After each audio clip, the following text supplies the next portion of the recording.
Halo, selamat datang semua. Kembali lagi di pelajaran bahasa Sunda. Jangan lupa like, comment, and subscribe video ini ya. Dan jangan lupa juga share video ini. Kemudian, jangan lupa juga kalian harus mempersiapkan buku, kemudian pulpen atau alat tulis lainnya, kemudian buku paket yang sudah dibagikan oleh guru kalian. Karena kita akan belajar melalui buku paket itu. Assalamualaikum sadayana, sampurasun. Cobi jawab heula, pami bapak nyebat sampurasun. Sadayana kedah ngajawab rampes pinter. Dina waktu ieu bapak bakal ngajelaskeun, bapak bade ngajelaskeun tentang paguneman. Pangajaran kahiji. Kelas kedap. Sadayana tacan uninga kan, tacan tiasa kan ngangge bahasa Sunda.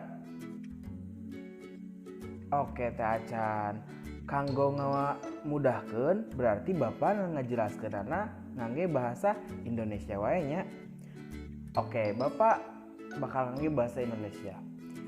Pada kesempatan kali ini bapak masih menjelaskan tentang pagunemam pangajaran ke-1, di mana pada pembelajaran kali ini bapak akan menjelaskan paguneman. Bapak akan mencontohkan paguneman tentang memperkenalkan diri, berpamitan, meminta izin, mengucapkan terima kasih dan meminta maaf baik secara mandiri maupun gotong royong, tetapi dalam bahasa Sunda. Bapak hanya menjelaskan menggunakan bahasa Indonesia, tetapi semuanya materi akan berbahasa Sunda.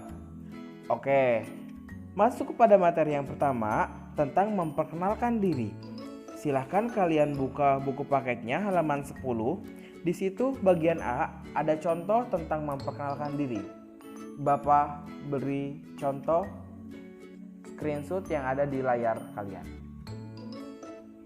Oke, di paguneman ke-1 ini kita akan belajar tentang bagaimana memperkenalkan diri kita. Contohnya, ketika kalian berada di suatu kelas atau berada di depan kelas, untuk memperkenalkan diri dalam bahasa Sunda ini yang perlu kalian ucapkan. Lihat halaman 10, contoh yang pertama. Oke, perhatikan semuanya, Bapak akan memberikan contoh bagaimana membaca dalam bahasa Sunda. Lihat halaman 10. Bapak bacakan. Rencangan sadayana nepangkeun nami abdi Malik Pajar. Kawit ti Kacamatan Beji Depok. Abdi sakola SD-na di SD Negeri 3 Depok. Ayeuna abdi sakola di SMP Negeri 38 Depok, kelas 7A. Cita-cita abdi hoyong janten dosen bahasa Sunda. Nah, untuk artinya semuanya ada di halaman 14. Di situ ada kamus kecil. Yang pertama nepangkeun atau perkenalkan. Jadi, ketika kalian memperkenalkan diri, yang pertama kali perlu kalian ucapkan adalah nepangkeun. Contohnya gini. Rerencangan sadayana artinya teman-teman semuanya nepangkeun, perkenalkan nami abdi Malik Pajar, nama saya Malik Pajar. Nah sekarang tinggal ganti dengan nama kamu. Contohnya ketika kamu sedang perkenalan di depan kelas berarti menggunakan nama kamu. Contohnya nama kamu adalah Mila. Berarti rerencangan sadayana nepangkeun nami abdi Mila, nama saya Mila. Mengerti sampai sini? Oke, pintar. Oke, lanjut kepada teks selanjutnya. Kawit di Kecamatan Beji Depok. Kawit itu menunjukkan suatu tempat. Jadi, kalian tinggal itu di mana? Contohnya di sini. Kawit di Kecamatan Beji Depok. Kalian tinggal di Kecamatan Beji Depok. Jadi gini. Sadayana nepangkeun nami abdi Malik Pajar. Kawit di Kecamatan Beji Depok. Jadi, si Pajar itu tinggal di Kecamatan Beji Depok. Kemudian abdi sakola SD-na di SD Negeri 3 Depok. Berarti abdi sekolah SD-na berarti saya sekolah SD-nya, abdi itu saya. Catat, abdi sama dengan saya. Sudah? Oke, lanjut. Saya bersekolah di SD Negeri 3 Depok. Jadi asal sekolah Malik Pajar ini berasal dari SD Negeri 3 Depok. Ayeuna itu artinya sekarang. Catat ayeuna sama dengan sekarang. Lanjut. Ayeuna abdi sakola di SMP Negeri 38 Depok. Ayeuna abdi sakola di SMP Negeri 38 Depok. Jadi dia menunjukkan sekarang saya sekolah di SMP Negeri 38 Depok. Berarti kalau diganti dengan kalian, ayeuna abdi sakola di SMP Negeri 25 Depok. Kelas 7A. Nah, tinggal sesuaikan. Kalau kalian kelas 71 berarti 71. Kalau kalian 72 berarti 72. Tinggal sesuaikan. Kemudian lanjut, cita-cita abdi hoyong janten dosen bahasa Sunda. Cita-cita sama artinya, yaitu cita-cita saya ingin menjadi dosen bahasa Sunda. Bagaimana? Mengerti sampai sini tentang memperkenalkan diri? Nah, jadi ketika ingin memperkenalkan diri menggunakan bahasa Indonesia, tinggal kalian lihat contohnya ada di pengajaran 1 tentang Paguneman 1 halaman 10. Kalau misalkan yang belum punya buku paketnya, bisa tonton video ini karena Bapak sudah menyertakan screenshotan dari fotonya ada di layar HP kalian. Oke, lanjut. Untuk contoh yang lain, silahkan kalian lihat halaman selanjutnya, halaman 11. Cukup sekian pertemuan kita pada kesempatan kali ini. Jangan lupa silakan absen ada di classroom pelajaran bahasa Sundanya atau di grup kelasnya masing-masing. Jangan lupa absen. Kemudian yang kedua, jangan lupa pelajari materi yang sudah dikasih ini. Kemudian jangan lupa juga absen di pelajaran Bapak simpan di description box di bawah ini. Silahkan kalian klik, kemudian absen itu absen pelajaran Bapak. Jadi absen hari ini ada dua, absen untuk sekolah keseluruhan dan absen di pelajaran Bapak, pelajaran bahasa Sunda. Nah, apabila ada pertanyaan, silahkan kalian tulis pertanyaan kalian di kolom komentar. Nanti Bapak akan jawab di kolom komentar juga. Oke, dan jangan lupa pula like, comment, and subscribe. Untuk apa? Supaya ada pelajaran langsung ada notif di YouTube kalian. Kayak gitu. Terima kasih semuanya. Sampai jumpa di pelajaran bahasa Sunda selanjutnya. Hatur nuhun. Wassalamualaikum warahmatullahi wabarakatuh.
mungkin